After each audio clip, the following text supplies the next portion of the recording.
Hey Steve, what are you working on? I am working on a 1976 FLH1200. Wow, that's pretty cool. Is there a story to this motorcycle? This belongs to a customer of ours. It was originally his father's motorcycle. My understanding it sat in a barn since 99 or so. So, you know, a good 20 to 25 years it sat in a barn. The current owner would like to get it back on the road. Oh wow. Is there a process to make this road ready?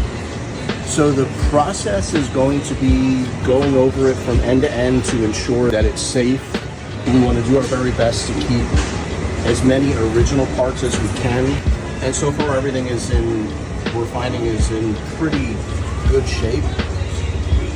They're only original once, so we want to keep it as original as we possibly can.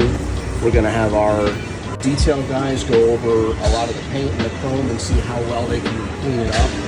That's going to be interesting to see how it comes out.